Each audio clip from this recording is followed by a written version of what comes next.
السلام علیکم عزیز طلباء، برائے تھرڈ ایئر، کل میں نے آپ کو حرکت کی تعریف، اس کی اقسام بتائی تھی، اور حرکت کی جو ہے وہ دو اقسام ہے، ارادی اور غیر ارادی. پھر اس کی ارادی حرکات کی مزید دو اقسام ہیں، بنیادی اور فروعی. بنیادی حرکات کی میں نے آپ کو بتایا تھا کہ وہ جو انسان کو پیدائشی طور سے ملتی ہیں. پھر اس کی بنیادی حرکات کی چند اقسام ہیں، پھیلانا، چکانا، مروڑنا. آج جو ہے وہ فروعی حرکات، ڈیرائیوڈ موومنٹ، وہ حرکات جو بنیادی حرکات سے جنم لیتی ہیں یا ان سے اخذ کی جاتی ہیں، فروعی حرکات کہلاتی ہیں. اب اس کی جو اقسام ہیں، ٹائپس آف ڈیرائیو موومنٹس کی: چلنا، دوڑنا، اچھلنا، چڑھنا، پھینکنا.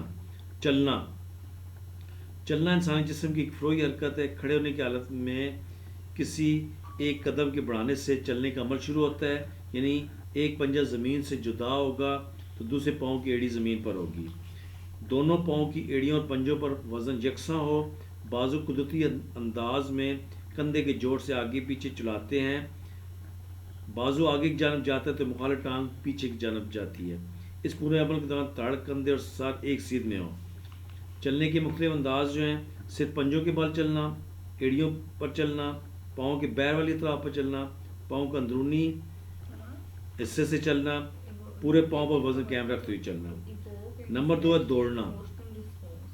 چلنے کی نسبت تیز حرکت کو دوڑنا کہتے ہیں.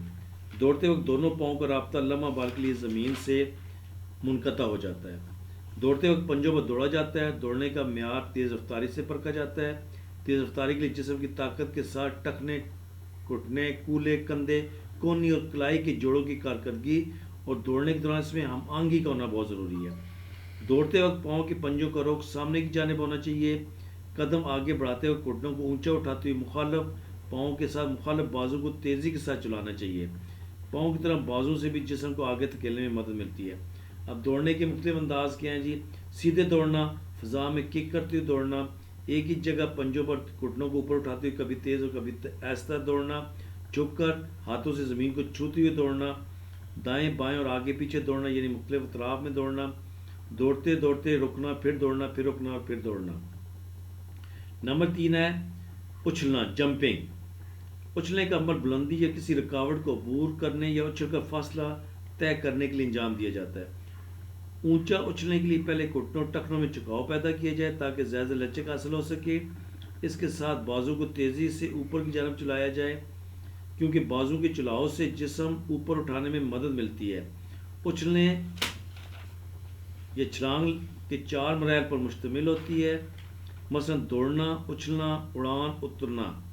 اب اچھلنے کے مختلف انداز ہیں: اچھلتے ہوئے گھٹنوں کو چھاتی سے لگانا، اچھلتے ہوئے بازو اور ٹانگوں کو اطراف میں کھولنا، پنجوں کے بل آگے پیچھے اور دائیں بائیں اچھلنا.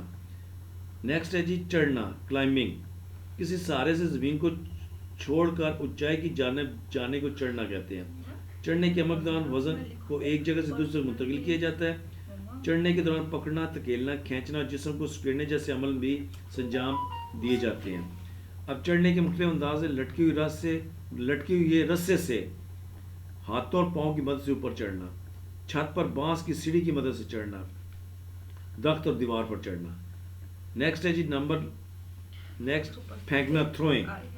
ہاتھ میں پکڑی ہوئی کسی چیز کو اونچا یا دور پھینکنے کے عمل پھینکنا کہلاتا ہے. پھینکنے کے عمل کے دوران جسمانی طاقت کے علاوہ دوڑنے، چلانے، گھمانے کے عمل سے زیادہ توانائی حاصل کی جاتی ہے.